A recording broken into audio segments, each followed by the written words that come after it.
today, what we're gonna be going over lang would be yung fundamentals that you need to master so that you can write na journal entries and you can post to T accounts.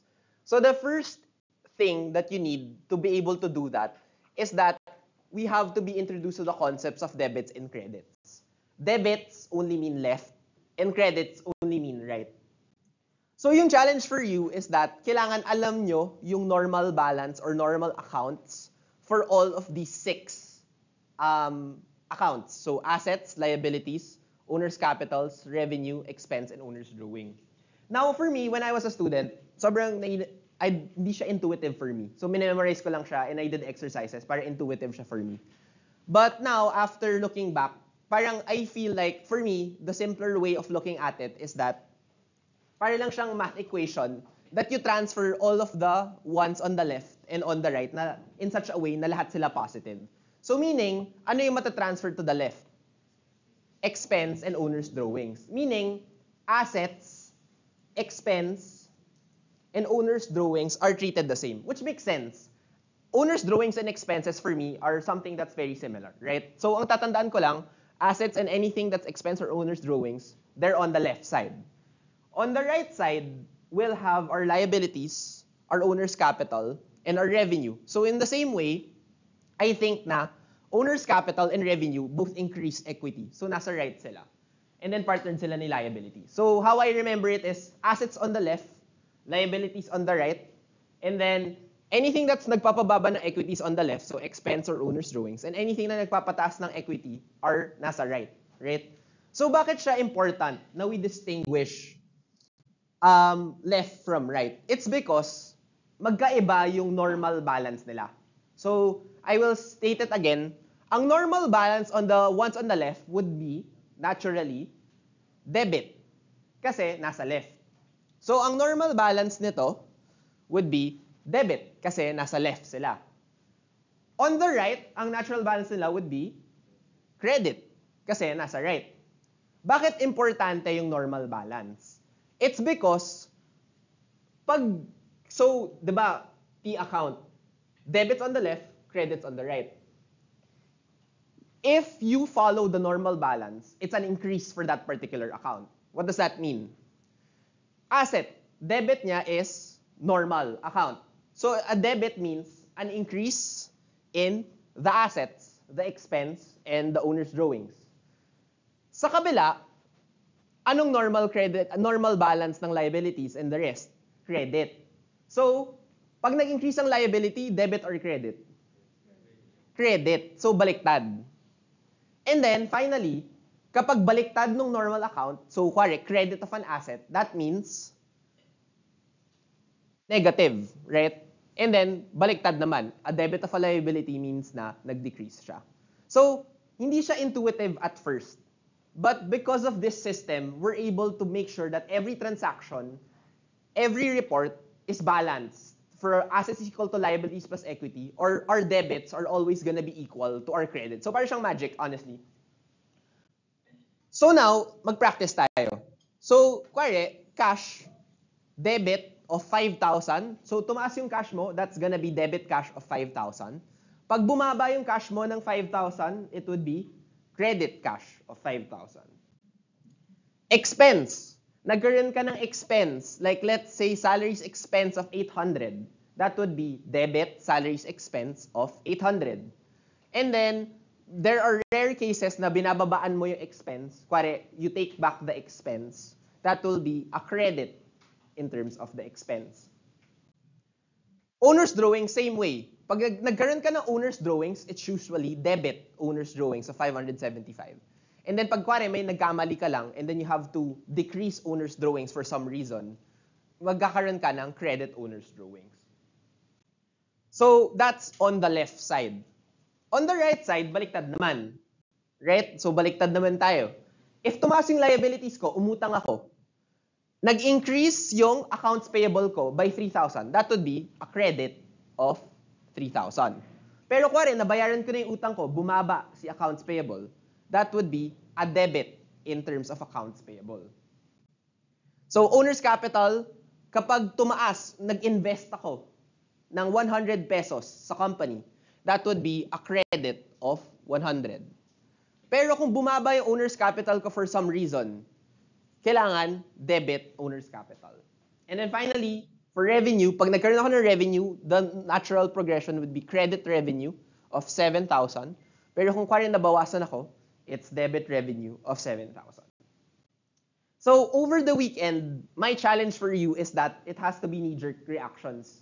Kasi yun yung magpapatagal ng pag-journal entries nyo. My tip for you is familiarize yourselves sa assets, sa expense, sa revenues, and sa liabilities. And then owner's capital and owner's drawings just follow expense and liability. But automatic, kuwari cash. Pag tumaas yung cash ko, debit cash. Pag bumaba yung cash ko, credit cash. And then all types of assets will just follow what you do with cash, right? So now that we're clear in terms of this, the next step would be, paano ba natin i-apply? So this is basically from our previous. So yung supplemental is I'll do all the journal entries for 1 to 12. But for today, we're just gonna be focusing on some parts or some items. So this is just a chart of accounts of Bullish launch agency. And the idea is that if you count all of this, meron siyang 16 accounts that they use. So typically, ang max number of accounts mo would be 16T accounts. So you will just account how did these different chart of accounts change from period to period. So with that said, ito na yung advanced transaction analysis that we did for this particular example. So now, the question is, paano ba natin ginagamit yung T account? So the T account is this one. Right? So the T account looks at all the transactions for the given period. So paano natin ita-transfer to the T account? So again, the T account gives you three things. The beginning balance, the ending balance, and then the increases and the decreases of the period. So let's practice. Cash. Ano ang normal balance ng cash as an asset? Debit. So tumaas ng 435. So this is debit. Bumaba ng 120, that's gonna be, so 80, 450 umakyat, debit. 250 debit, bumaba ng 21, and then credit, credit, credit. And then finally, 40,000. And then what you do is you just compile. Magkano yung subtotal ng debit? 1,175,000. Magkano yung subtotal ng credits? 669,500. Ano yung mas malaki? Yung 1 million or yung 600,000? So basically, you offset nyo lang, right? So kung saan yung mas malaking side, dun yung mananalo. So in the end, ang nanalo is debit of 505,500. So from this, na medyo mahirap siyang intindihin, na in terms of the transactions, na you have to make a whole ass table, all you have to do now is just make a T account and then just summarize into debits and credits. And then makikita nyo na kagad yung ending balance. So parang kware, the knee-jerk reaction is, magkano na ba yung cash natin? All you have to do is look at the 12 transactions that you have to do. Okay, ito debit ng cash, credit ng cash, all the way until you'll be able to identify the ending balance. So let's practice sa kabilang side naman with the liabilities and expense. Again, liabilities and expense. What's the normal account? Credit, baliktad naman. So, first is, accounts tumaas. Therefore, it's a credit. Pero, bumaba siya, nabayaran mo na some of your accounts payable. So, saan pupunta yung 38? Debit. And therefore, pag sinubtotal mo to, ano yung mas mataas? Yung credit or yung debit na 78 or 38? Credit of 40,000. So, yun yung balance niya. So, napalabas rin natin from the advanced transaction analysis. And then finally, yung expense, kindly note that dapat for each type of expense, meron kang T account. But for illustrative purposes, we're just gonna compile and assume that all of these are same expenses, right? So, first is expense of 40,000. So, okay, wag kayong malito. Generally, para lang madali for your advanced transaction analysis, we just put this as a negative. But technically, this is an increase in the expense, di ba? It's an increase. So meaning, it's an increase in the expense, therefore, credit or debit? Debit. Kasi, sorry. So expenses, ang normal balance pala, sorry, is debit. Right? Diba? Kasi expenses and owner's drawing, sorry. And then, so, the rest will be debit. Yun. So, 563,000. So, again, sorry, what we have would be, again, assets, expenses, and owner's drawings. Ang normal balance are debit. Liabilities, revenues, and owner's capital, credit. So now, ano ba yung steps in the recording process? So before, we analyze and then gagawin natin yung advanced transaction analysis. What we're gonna be doing now is we're just gonna journalize and post the T accounts. Or yung more formal version niya is the ledger accounts, right? So this is basically the step. So ang goal natin is by level 2, wala na tayong ganito. What we want to do is this one and then T accounts. Ito kasi mas formal version. But the general idea is that we analyze the transactions. So, kukunin mo lang. So, from the sales invoice, the official receipts, magkakaroon ka ng summary of your transactions. So, ito, from your different sales invoice, your contracts, kaya nagkaroon tayo ng items 1 to 12 during our problem. Sinasummarize lang. Ano ba yung mga transactions for the period. And then, our goal now is, kailangan magets natin kung ano yung effect sa T account. So now, for the sake of understanding lang, let's look at these 4 items, numbers 1, 5, 6, and 9. First, nag-invest ka ng cash to start the agency. Ang idea natin is tumaas si owner's capital for the investment and tumaas si cash. Now, gagawin natin siyang T account. So, gagawa tayo ng T account for cash and gagawa tayo ng T account for owner's capital, right? Ano mangyayari? You will have a what?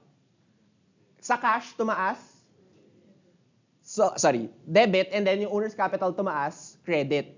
So as you can see, debit is equal to credit because of the system. Nagbabalance siya. Next, number 5.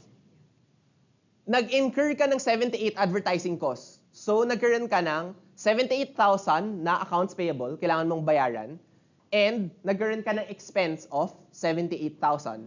So, gagawa tayo ng T account na expense and also ng accounts payable. So, first, tumaas yung accounts payable. That 78,000 would be what? Credit or debit? Credit. Right? And then, yung expense is a debit. So, nakikita nyo, nagpa-partner pa rin si debit and equals si credit. Next, nag-perform ka ng services worth 650,000. So, 650,000, tumaas yung revenue mo, pero yung cash, 250, and then the remaining would be receivable. So, ano pa yung other 2 T accounts that will introduce? The receivable and the revenue. Right? So, first, revenue, tumaas ng 650. Credit or debit? Credit. And then cash and AR, which is our assets, are debits. So yung 250 at 400, debit. Yung 650, credit. So nagbabalance pa rin siya. Right? And then finally, you'll have paid Facebook 30,000 of the amount due in the transaction would be, nagbayaran mo na yung 38, so that's a decrease in cash, which is what? And then, you have an increase, nabawasan yung liability, which is what? Nabawasan yung liability, nag-decrease yung liability, debit. So basically, magbabalance pa rin. Credit of cash, debit of liability. So because of this weird system, we're ensured na every transaction, magbabalance si debit and si credit because of the dual entry system, double entry accounting system. And because of that, when we total all of this, and you compare your debits and your credits, mag-i-equal sila because of the balance that we're able to do. Right? So now, yun lang yung illustration. We're not really gonna be doing that in terms of parang hindi mo naman gagawin yung T account. What we're gonna be doing is creating journal entries. And journal entries is just basically our book of original entries. So it shows the debit and credit effect of our transaction. So it's a double entry system. So what does that mean? Na it means that at every journal entry, your credits will always be equal to your debits. Now, for theory, there are just two types of general journals. There's two types of journals. Your general journal and your special journal. The idea lang is, you have a general journal na, kware, you have 12 transactions. This is your general journal. And this is, let's say, your cash receipts journal, right? All you have to do is that, kware, may 12 transactions ka. Gagawa ka ng journal entry. Yung journal entry, lahat ng gagawin mong all 12 will go to the general journal. But let's say, out of the 12 transactions, 4 have cash receipts. So out of the 4, let's say transactions 1, 4, 7, and 11 are all cash receipts. Dito siya papasok sa cash receipts. Does that make sense? So, general journal, lahat ng mangyayari, lahat ng journal entries, nasa general journal. Pero may mga specialized journals like cash receipts. So sa special journal, kung ano lang yung nakaka-affect sa cash receipts, yun lang yung ilalagay natin sa special journal. Right? So ganito lang yung itsura niya. But then, don't worry, I'll go through this pa with the example for bullish in the supplementary recording that I'll also upload tonight. So basically, our journal entry is our formal entry of a transaction to a journal. Meaning, it's our way of standardizing all the economic events. So ganito yung itsura niya. All we want to do is to turn it into something that every accountant or every financial person understands, which would be a journal entry. So debit cash. So how do you write debits? Basically, ang itsura ng journal entries are like these. So debit, credit. So debit left, credit right. So nakikita nyo may indentation. Debit, credit. Nagbabalance si debit at si credit. So what are the parts? So what are the parts of a journal entry? So the parts are, well, of course, you'll write the date. Second would be yung reference nila, meaning yung reference number nila sa chart of accounts. Then you'll have your, so 101 cash, 301 owner's equity. You'll have your credit, at least one credit. You have your debit, at least one debit. And then your explanation. So this is just for, para alam nyo. Pero bare minimum in our class, just the debits and the credits with the amounts, right? So no need for the date, no need for the reference number, no need for the explanation, debits and credits lang, right? So para mas mabilis.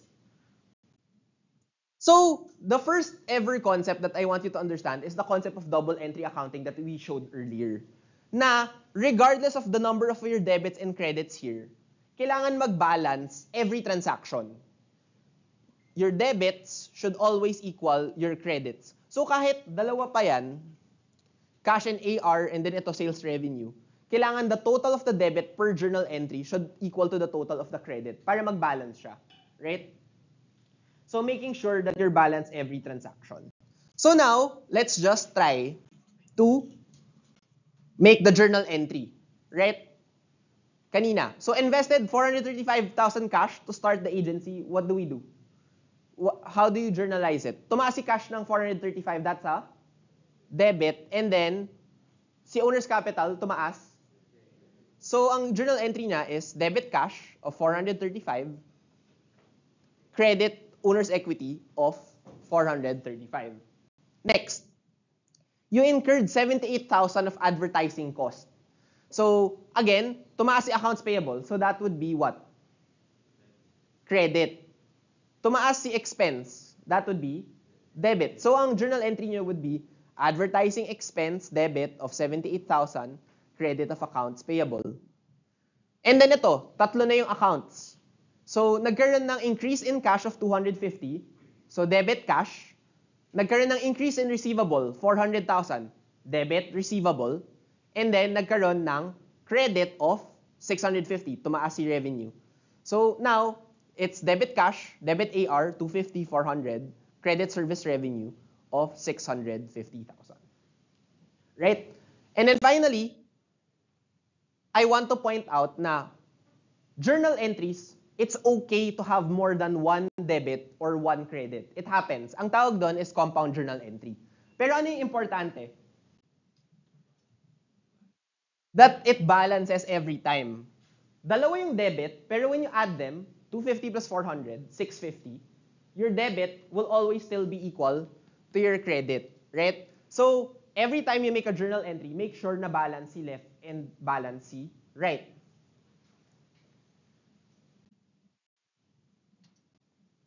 So now, these are your 4 sample journal entries, right? And then the next thing is just, you summarize this through T accounts and through your ledger.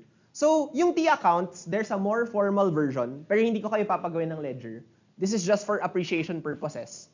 The idea lang is so that it should be all debits and credits of one entry. So, if it affects cash, dyan na lang nilalagay. So that it should be reported on a timely basis. So, if the journal entry is the formal entry of a transaction, our general ledger would be the formal version of our T account. So, yung T account na to is just the same as this one. Pero ito, yung hihingiin sa inyo in this class. This is just the formal version of the T account. So, the idea, paano siya? May journal entry ka here. It affects 2 accounts. Your cash account and your owner's equity account. So, what you'll do is yung cash, ilalagay nyo lang siya dun sa cash ledger. So, September 1, debit, and then ito yung balance, 435. And then, ito, owner's equity, 435, gagawa ka rin for the other account. Right? So, generally, this is basically the whole process that I want us to master over the weekend. So, ano yung utang ko sa inyo? I will give you 2 examples where I will go through the whole process. First with the bullish launch agency, and second with your Cherry's Trinket, yung the one in the quiz. I will go through how do you journalize, how do you post to T accounts. So that would help you in terms of our problem set na due pa naman at the end of the week next week. So with that said, thank you so much everyone, and then kindly just wait for the updates.